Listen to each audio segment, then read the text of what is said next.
Praise the lord.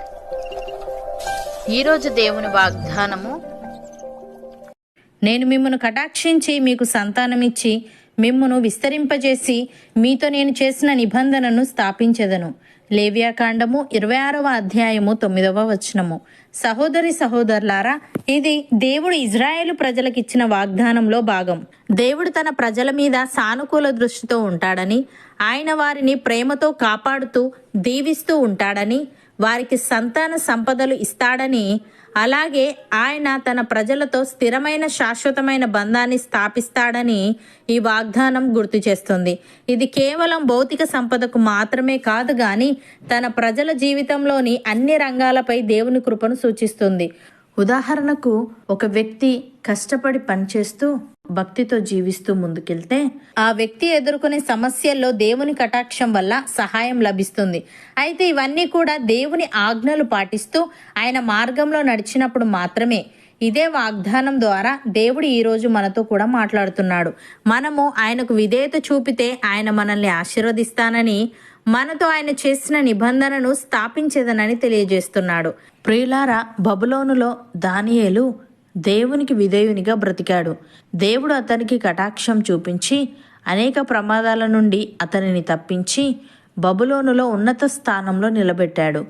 Abraham దేవునికి విధేయుడై విస్తారంగా భౌతిక మరియు ఆధ్యాత్మిక దీవెనలు పొందాడు. అతని వంశం అత్యధికముగా అభివృద్ధి చెందింది. ప్రియులారా, ఈ ఉదాహరణలు, ఈ వాగ్దానం మనకు చెప్తుంది, దేవుని కటాక్షం, దీవెనలు, నిబంధన స్థిరపడడం, వీటన్నింటికి మన విధేయత మూలమని. మనం దేవుని ఆజ్ఞలను పాటిస్తే భౌతిక, ఆధ్యాత్మిక, కుటుంబ, సామాజిక రంగాల్లో ఆయన ఆశీర్వాదాలు పొందుకుంటాం. ఆయన మనతో చేసిన నిబంధనను స్థాపిస్తాడు. భక్తుడు ఈ విధంగా అంటున్నాడు, నీవు నీ దేవుడైన యెహోవా మాట శ్రద్ధగా విని నేడు నేను నీకు ఆజ్ఞాపించుచున్న ఆయన ఆజ్ఞలనన్నింటినీ అనుసరించి నడుచుకొని ఎడల నీ దేవుడైన యెహోవా భూమి మీదనున్న సమస్త జనముల కంటే నిన్ను హెచ్చించును. నీవు నీ దేవుడైన యెహోవా మాట వినిన ఎడల ఈ దీవెనలన్నీ నీ మీదికి వచ్చి నీకు ప్రాప్తించును. నీవు పట్టణంలో దీవింపబడదువు, పొలములో దీవింపబడదువు. నీ గర్భఫలము, నీ భూఫలము, నీ పశువుల మందలు, నీ దుక్కిటెద్దులు, నీ గొర్రెమేకల మందలు దీవింపబడును. నీ గంపయు, పిండి పిసుకు, నీ తొట్టియు దీవింపబడును. నీవు లోపలికి వచ్చినప్పుడు దీవింపబడదువు, వెలుపలికి వెళ్ళునప్పుడు దీవింపబడదువు. నీ మీద పడు నీ శత్రువులను యెహోవా నీ ఎదుట హతమగునట్లు చేయును. వారొక త్రోవను నీ మీదికి బయలుదేరి వచ్చి 7 త్రోవల నీ ఎదుట నుండి పారిపోదురు.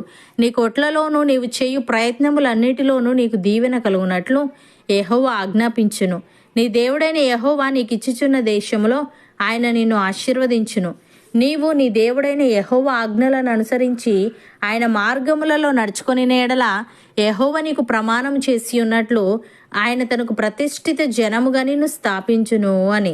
ప్రియులారా, యెహోవా కొరకు కనిపెట్టుకొని ఉండుడి, ఆయన మార్గమును అనుసరించుడి. భూమిని స్వతంత్రించుకొనున్నట్లు ఆయన మిమ్మును హెచ్చించును.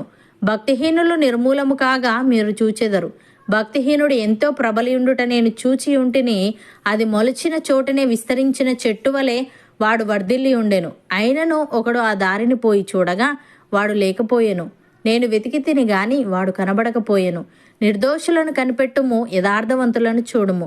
సమాధానపరచు వారి సంతతి నిలుచును గాని ఒకడైనను నిలవకుండా అపరాధులు నశించుదురు. భక్తిహీనుల సంతతి నిర్మూలమగును.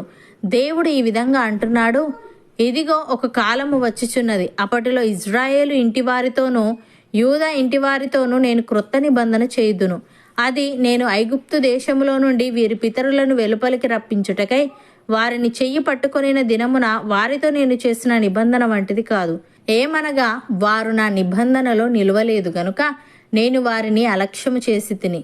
ఆ దినములైన తర్వాత ఇజ్రాయేలు ఇంటి వారితో నేను చేయబో నిబంధన ఏదనగా, వారి మనస్సులో నా ధర్మ విధులను ఉంచెదను, వారి హృదయముల మీద వాటిని వ్రాయుదును. నేను వారికి దేవుడనై ఉందును, వారు నాకు ప్రజలై ఉందురు. వారిలో ఎవడునో ప్రభువును తెలుసుకొనుడని తన పట్టణస్థునికైనను తన సహోదరునికైనను ఉపదేశము చేయడు. వారిలో చిన్నలు మొదలుకొని పెద్దల వరకు అందరూ నన్ను తెలుసుకొందురు. నేను వారి దోషముల విషయమై దయగలిగి వారి పాపములను ఇకను ఎన్నడూను జ్ఞాపకము చేసుకొనను అని. సహోదరి సహోదరులారా, దీనిని గూర్చి ఆయన ఆది నుండి తన పరిశుద్ధ ప్రవక్తల నోట పలికించెను. ఆయన మన పితరులను కరుణించుటకును తన పరిశుద్ధ నిబంధనను అనగా మన తండ్రి అయిన అబ్రహాముతో తాను చేసిన ప్రమాణమును జ్ఞాపకము చేసుకొనుటకును మనము శత్రువుల చేతి నుండి విడిపింపబడి మన జీవితకాలం అంతయు నిర్భయులమై ఆయన సన్నిధిని పరిశుద్ధముగాను నీతిగాను ఆయనను సేవింపను అనుగ్రహించుటకును ఈ రక్షణ కలుగజేశాను. నమ్మిన వారు నాతో పాటు ప్రార్థనలో ఏకీభవించండి. పరిశుద్ధుడా, ప్రేమగల తండ్రి, నేను మిమ్మును కటాక్షించి మీకు సంతానమిచ్చి మిమ్మును విస్తరింపజేసి మీతో నేను చేసిన నిబంధనను స్థాపించదనని మేము నీ మాట శ్రద్ధగా విని నీవు మాకు ఆజ్ఞాపించిన ఆజ్ఞలనన్నింటినీ అనుసరించి నడుచుకుంటూ ఉంటే నీవు భూమి మీదనున్న సమస్త జనముల కంటే మమ్మల్ని హెచ్చిస్తావని, నీ దీవెనలన్నీ మా మీదికి వచ్చి మాకు ప్రాప్తించునని నీవు తెలియజేశావు. తండ్రి, నీకు స్తుతులు.